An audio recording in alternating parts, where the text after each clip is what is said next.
Welcome back to the show. So glad to have you here at the Angel Room today. I have a guest, Larry Freeborg, and he is an author and he has a lot to say about overcoming loss. And before we jump into that, just a quick hello to my listeners in North Africa. I see you there every week and I so appreciate your support of the show. Glad you're enjoying it. Let's jump into this. I want to give you a better introduction than that because at age 40, life as Larry Freeborg knew it ended in a single week. Just after Christmas in 1979, he lost his wife to leukemia, and days later, his job of 18 years. Suddenly, he was a widowed father of four with no income and no roadmap forward. What followed wasn't a quick recovery, but a decades long journey of learning how to grieve, how to lead with love, and how to rediscover hope in the face of unimaginable loss. Along the way, he discovered a simple but powerful truth. No matter what life takes away, you are always at choice. Today, he is the author of Always at Choice and the founder of Stepping Through the Gate, which is a wise elder coaching service. Through his writing and coaching, he helps individuals move from significant losses into a place of healing, renewal, and fully engaged life possibilities. He also partners with business leaders to clarify what they want to create in the workplace, working side by side to navigate challenges and unlock solutions. And Larry's mission is simple yet profound to remind others that while loss changes everything, it never takes away the power to choose, to heal, to grow, and to live again. And with that, welcome, Larry. Thank you for that wonderful introduction. You deserve it. That's a lot. And I know what it's like, one loss after another. And it does put you in a dark night of the soul position where you have to crawl out of that Yes. hole. Let's just jump to the obvious here, Larry. And I love this. You're 86 years old. Why are you still working? Actually, I'm now 87. I stand corrected. No, I turned 87 just a half a month ago, so it's still pretty current. And why am I still working? Because I feel like I still have an opportunity to be of service. And when I was challenged to choose my values of life, one of the values that I chose was to be of service. And the question is, what's the way that I can be of service? That's to help people get clear about what they want to create in their life, and then to let go of the stuck areas of their life and make choices and move on. And of course, what I want them to be aware of is they're always a choice. There really is. Sometimes we don't like the choices, sometimes they're difficult choices, but they're always there, aren't they, Larry? Yeah, that's the challenging thing is when you have choices that are difficult to make. Some are so close, they're like just a hair's breadth apart. But if you work at it enough time, finally you get clear about what's the most important and you just make that choice and move that way. And that's what I You've chose to do in the psych ward. you've got to move forward. Hey, I used to work in a psych ward. I started my mental health career in a psychiatric hospital. Good for There's a you. lot of reasons people go into those type of units. You're jumping into something I wanted to talk about. I know because I've read your information, I've read your book. What is unique about the life lessons you've shared in this book, Larry? Well, that's a good question. Probably one of the key things that I'm unique about is curiosity. So I'm always open to learning. Instead of getting closed down into there's only one way to do it, to be open to other ways. It's like I found reading your blog really interesting and learning about the work that you do. It's fascinating. I'd like to switch roles pretty easily here and interview you instead of being interviewed. But I'm enjoying it. Thank you. I'll Uh, tell you what, everybody's got their story, and there are circumstances that brought them to where they are now, right? What are the lessons you learned about handling grief when your first wife, Shirley, died? I know that was a long time ago, 40, 46, 47 years ago, that you've been applying to the loss of your second wife, Dodie, that happened 1 year ago now. Very good question. And actually, I have gone back to my book to help me through. the grieving process of Dodie. It's interesting to have gone through it once, so it's not as scary or as frightening. You have a sense of what the flow is, and you don't get all concerned about it. Is it going to get over? Are you going to be able to go beyond? The one thing that I'd learned with Shirley's death is that at some time I'd have to make a choice of how was I going to go on in my life. It's really interesting when you take a look at life and you realize how short it is for all of us. I'm 87 and it's still short. She died when she was 39 years old, so that was really short. Yes. And I've got a choice. I could either be in grief all that time, or I could say, that part of my life is over.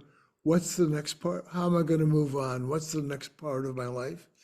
And that's what happened when I reviewed my life with Dodie. It was a wonderful life. We just had a lot of fun together. It took me a long time to find her because I had a lot of stuff to work through to learn about how to live, because I didn't have all the tools I needed to live when I started. When I was in the psych ward, that's when I realized I didn't know an awful lot about being a good dad. I didn't know a lot about what my gifts was, how to take it to people, how to help them out. But I'm sitting in the place where I looked at Dodie's remains and realized she's never coming back. Once you accept the fact that she's never coming back, then you make the choice about what do you want to do with your life? What do you choose to do now? And fortunately, I just finished this book during that time, and I just said, hey, as much resisting as I was getting, because I didn't expect that I would go around talking about my loss. Yeah. There it was right before me. It was something that I could do, and it appears that it's being helpful to people, so I'm feeling good about it so far. It's a really huge issue. You know, as a medium, I deal with death a lot and grieving people. And there's a lot of effort and pain that goes through that healing process. When you can come out the other end and find a way to help others do the same thing, that's just such a beautiful gift that you can pass forward. What do you think's been the biggest challenge for you, Larry, that you've dealt with in grieving overall? I can tell you that the biggest one that I have is the biggest one that I find other people have. And that is they could have what I call locked or fixed belief systems from their past. In order for them to move on, they really have to be an observer of the observer they are. In other words, look at how you're looking at the problem, because sometimes the way you're looking at the problem is the problem. Often that's the problem. And so if you could get in touch with the fact of how you're observing the problem, then you have to get okay with letting go of some of your old belief systems, because those belief systems aren't working for you. They're hindering you. They're not necessarily helping you move forward. That's the challenging part, I don't know, that I have as a coach, is to get people to be willing to let go of old belief systems, at least to challenge them and make another choice. And I suspect that might be the same thing true with the medium. People have to suspend judgment and be open to what you're saying. Not only that, but most of what work I do is spiritual counseling. I would say that is the number one lesson in life, to learn to let go of what you think is right and true and be open to other points of view, other ideas, other ways to handle things. I think that's a huge point to bring up.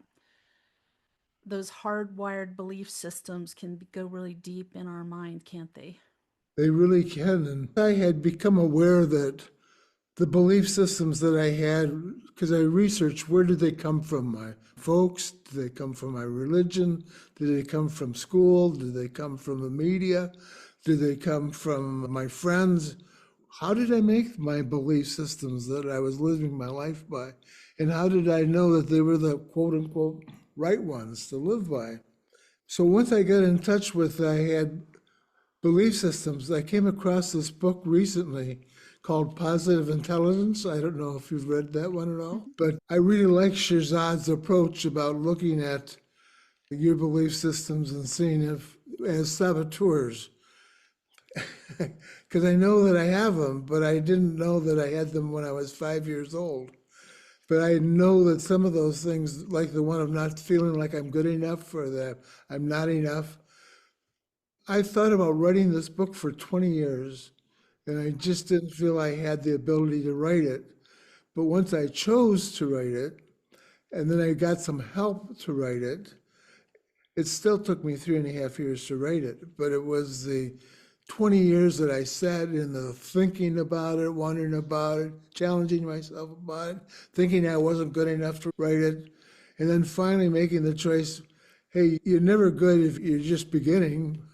You have to begin someplace and give yourself permission to not be a success right away. And sometimes the timing has to be right. It just wasn't time for you to write it. When you're ready, and then you can move forward. Ivory, that's so true. When I originally started to write the book, it wanted to be a business book about strategic planning, about how to clearly get focused about what to do in your business and how to do business development. But as I kept writing, I couldn't let go of the thought about what was the big turning point. My saboteur is the one that a lot of other people have. I'm not good enough. And if I go back to my childhood, I can understand why I might make up that belief in terms of my relationship with my dad. And then if you start practicing empathy and learn about what his life was, what he began his life with, boy, I remember my mother was passing away, and I asked her about her Guillain-Barré experience. And I said, I never asked you what that was like to have Guillain-Barré in the hospital.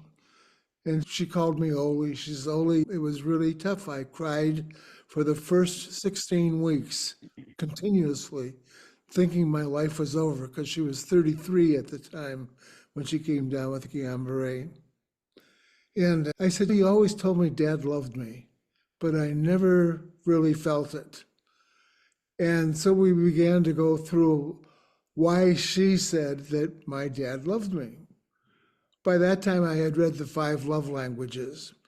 And so it was really interesting that as I went through those 5 love languages, I could see what I was looking for was affirmation and physical touch and a hug. That wasn't his way of giving love. What his way of giving love was acts of service. He would get up in the cold winter and go out in the garage and make my Christmas toy when I was a real little one. He would get up and take my newspapers and put them out on corners when it was his day off to stay home. And we went through that whole list, and I said, oh man, I really missed it. Here was a man that really loves me a lot, but I didn't know how to recognize his love. That was a great turning point, is to be in love with my dad. I still think of him really positively today. I think of the gifted man that he was and how he did things. But I blew it for 55 years. I was frustrated with him that he wasn't what I thought he should be. I had belief systems that had standards for him to live up to, and he wasn't living up to those, so therefore he didn't love me. What was a bunch of baloney. But till you have a concept brought to your attention, you didn't know that. You can't blame yourself for what you didn't know. That's the hard thing about it. We all have that in our lives, but you bring up a good concept because that whole thing of recognizing love language does help you see people in a new light, see relationships in a new light, which is part of the healing process of just not being locked into how we think and what we do is the right way, the only way. Right. That sets up so much pain too in relationships. When you think about how the woman that you're with is supposed to be a certain way and she's not that way, so you get upset, it doesn't make a lot of sense. No, it doesn't. I'm curious, what's the meaning of the ship on the cover of your book? All right, you were in the mental health business, and so you know that you have kind of like an arts program and an opportunity to do a metal rubbing with copper. And so I took on that task of doing this particular ship. And the ship took on a meaning for me. It meant that I was coming from the dark side and going into the light, the brightness, the sunshine. And I wasn't going to do it alone. I was going to do it with a bunch of sailors helping me sail the boat. It became a vision of my life, just saying, okay, so this is tough right now, but I'm moving into the light and I've got people to help me do it. I love that. I'm big into symbols. So, what are some of the lessons you've learned and used to manage your fear? I start with the first lesson that I'm always a choice. The second lesson is that I'm accountable and responsible for what I create in my life. And then fear is really something that all of us deal with. And my first exposure to trying to deal with fear was some guy told me that do the thing you fear the most and the death of fear is over. Maybe, maybe not. It didn't work that well for me. But I did do some things that helped me deal with fear. And one was like some outward bound experience of a high ropes course and climbing a wall. And I came up with the acronym. It's not original, but fear is false expectations appearing real. Because so many times that my expectation of what it was like to get permissions for my book. Oh, I had lots of anxiety about that. Nobody would really give me their approval. And that was baloney. It was my false expectation appearing real. People were very welcome to do it. The other one came from a whitewater rafting experience down in Costa Rica. And fortunately, I'd just been through the outward bound experience, so that when I went down to this whitewater rafting experience, we had to go down a particular part of the river where there's this huge wave. It was like 18 feet. And the guide had told us that if we weren't going fast enough, we wouldn't get to the top of that wave. And we would be flipped out, kind of like toothpicks falling out of the raft. I was a toothpick falling out of a raft. And There he goes.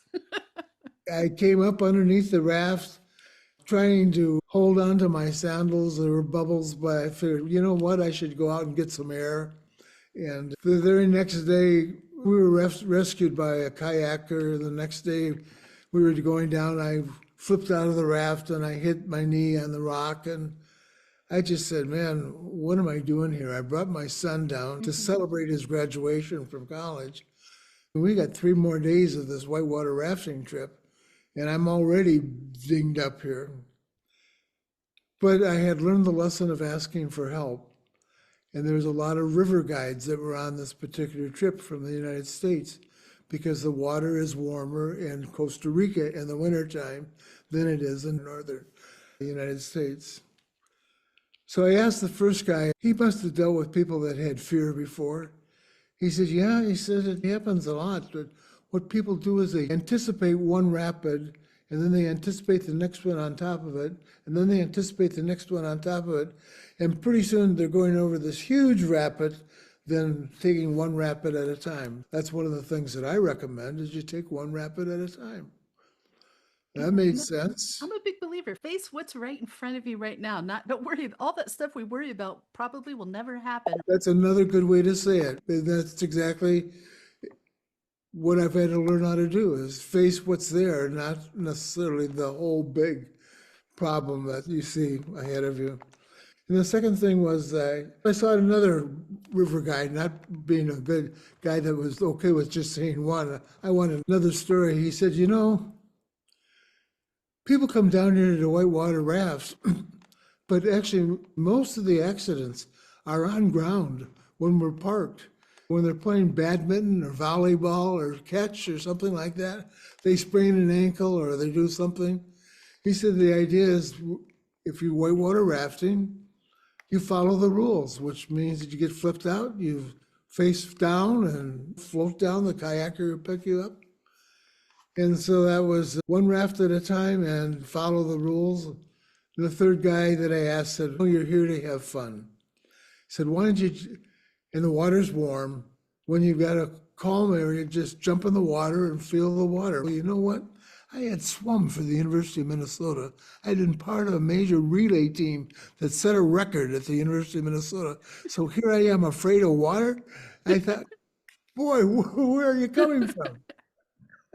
Those approaches to dealing with fear have been helpful for me. Those are all very valuable. I like the tie into river rafting because that's a fear of mine. So I'll keep that in mind. I was very intrigued because I saw all the different coaching modalities that you've done. Why have you done so many, Larry? I'm slow.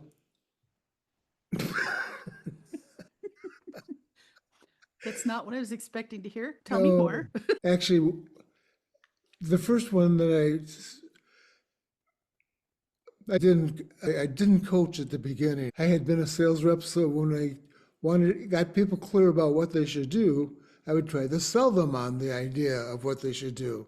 Well, that didn't work very well. So then I tried consulting, like giving them advice about what they should do. That didn't work very well either. So that's when I started to learn about coaching. And the first coaching course that I took was Newfield, and they said there were three ways to intervene. One was through language, the other one was through emotion, and the third was through your body. They did a really good job of language and emotion, but they didn't do a very good job on the body. And so I'm at a meeting out in California, and the guy that had gotten me into Newfield, I looked at him, he just looked different. He just had a different presence about him. And I said, "What did you do differently?" He said, "I took a course from Richard Leiter called The Anatomy of the Body, which is somatic coaching, coaching through the body, having the emotions come up and then dealing." So I took that particular course. In that process, there was 1 day of equine coaching. And that was really impressive because there was a small group that I was part of, and I could see that some of the women were struggling, and I knew they were struggling in their relationship. They didn't have any power or any energy to make the horse move out of the space. The horse just wandered around in their space. I really became an advocate of equine coaching, and that's when I pursued that. They were all useful, but they all did different things. Nothing was perfect. I don't know that positive intelligence is perfect either, but it's another, what I call an arrow in my quiver. And it was somatic coaching was my quiver. I went there to just find a way to be more successful. And actually, it was a quiver that held all the coaching areas, arrows, if I wanted them to be there. That makes That's sense. why I was just trying to be better, I trying to make sure that I could help people.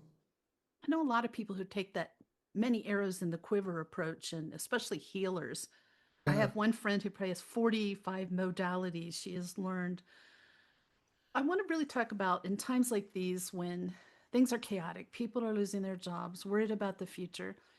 How can people reframe fear into possibility, Larry? I can't tell other people what to do, but I can tell you what I do. Is that I have a program of managing my attitude because I said that I was accountable and responsible for what I create in my life. I can either dwell on the negative or I can think about the positive. And the way that I think about the positive is not to think in terms of gratitudes. I think in terms of blessings. What's the difference between a blessing and a gratitude? Not a lot, but the blessing is something that comes to me that I don't have any control over. For example, those flowers in the background of your screen, those flowers would be something that came to me that I don't have any control over. Birds, trees, the various kinds of birds, the various kinds of horses, the various kinds of cattle. It's just fascinating to think how many things are out there that I don't have any control over that come to me as gifts. So that I do 10 blessings a day. Look at the world positively, 10 blessings a day. So do I. And that's how I manage my mood through the difficult time. It isn't that I don't watch the news. It's not that I'm distressed by the news. I am. But it's a way that I manage myself. I'm the one guy that can control me. I can't control the rest of the world. I tell people if we sink down into the mire of fear all the time, then we can't do anything to make things better, Right? including our own lives. So I think that's huge, Larry. Those are some daily practices you do, and I think that's great. Many people are forced to reinvent themselves. That's something I also have a lot of clients that come to me when their careers end, their relationships end unexpectedly. They feel like their whole identities change. How can loss or upheaval like that become a catalyst for self discovery rather than despair? The first part is your attitude. Is again, I have to leverage what Sir says. He looks at a big tragedy that happens and he parks it, what I call parking lot, having it stay there for a while. And but the biggest thing is I have to accept that it's there. That happened. And then realize I'm going to convert it into a gift and an opportunity. It's a mindset that you have that every one of those tragic things, if you give it enough time, you can convert it into a gift and an opportunity. And it's living in the gift and the opportunity that's uplifting and powerful and re-energizing. But I can't be there if I'm dwelling on the negative all the time. I have to convert and get into gift and opportunity in my thinking. I love that. And I think that's so true. So, how can people differentiate between what's happening to them? I don't ever think that stuff is happening to me. I don't live life as a victim. I live life feeling like I'm accountable and responsible for what I create in my life. That doesn't mean I'm accountable for everything. I'm not accountable for tsunamis. I'm not accountable for snowstorms. I'm not accountable for the fact that I'm going to need some new switches for my furnace. I am accountable for how I deal with it. If I deal with it and I think I'm a poor victim and isn't it terrible, and wow, I see people do that to themselves. They just live in a, boy, this is really negative, and they just lament about how bad it is. And no, what's really bad is how you're thinking about it. Except that it just happens. Life goes on for all of us. It's hard. As at my age now, I realize that everybody has had a tough time someplace in their life. Nobody Absolutely. gets through free. No. And the older we get, I think that we get better at dealing with those things because we've been through them before. We know we're going to be okay. This too shall end and all of that. There's some people that, unfortunately, that don't make it to that part. No, they don't. And they deal with it with alcohol or drugs or sexual addiction or other things. That makes me sad. I wish I could do more about it. But there are lots of good people doing the best they can to help those people. And hopefully I can help those people if I meet one and they give me a chance. That's beautiful. And you're probably helping people constantly, even in casual encounters, Larry, because that's how this works. It's not just when you're speaking to a group or doing a podcast interview, it's as you go through your life. You carry that wisdom with you and you're touching people and helping people. I have one final question for you. You talk about celebrating blessings, and I wondered, in your opinion, how can gratitude be a radical act during times of anger, fear, or loss? Like I say, I don't use the word gratitude, I use the word blessings. Okay. Because gratitude means that I'm thanking somebody for, I'm grateful for something like that. And yet, I think in my blessings, I'm probably grateful. It just feels better to live in the world of blessings for me. Let's interchange that word. Instead of gratitude, we'll say blessings. How can blessings be a radical act during times of anger, fear, or loss? When I say that I'm accountable and responsible for what I create in my life, I hold myself accountable for my moods. And a long time ago, I learned that there's a positive mood and a negative mood. But you don't get much done in a negative mood. If you think about it, if I'm angry, I'm not really getting much done. The horses are a wonderful feedback mechanism for you that if you go out and you want to work with a horse and you're angry, the horse will give you feedback. They don't want to be around you. No, they don't. You're so right. So if I want to true up, let's say who I am, and I want to deal with my sadness or I want to deal with my anger, good place to do it is with equine therapy or equine gestalt coaching is probably what I like the best. But at one time, I made the decision from way back in the years when when Psycho-Cybernetics was the great positive reinforcement book. And he said, you can't have two thoughts at the same time. You can't be both negative and positive at the same time. I looked at what I could get done negatively, and that wasn't very good. So I looked at what I could get done positively. Heck, I can get a lot more done if I'm positive. Why don't I just choose to be positive and get stuff done? Absolutely. Larry, this has been such a delight. And I just want to plug your book once more. It's called Always at Choice. And I will have a link in the show description for you if you're interested in getting Larry's book or learning more about it. You'll find that link there so you can check it out. Larry, thank you so much for being on the podcast today. Oh, thank you so much. It's been delightful to have a conversation with you and to just respect the work that you did, because I looked you up on the internet and checked out some blogs, what you did, and I said, you know what, Larry, you probably have to be open a little bit more to a little more capability. I know I was raised very conservatively, so it's been a journey. I would just want to say to everybody, thank you for tuning in. We'll be back next week with another episode of The Angel Room. And in the meantime, may your angels surround you. May your angels protect you every day, every moment of your life. I'll see you next week.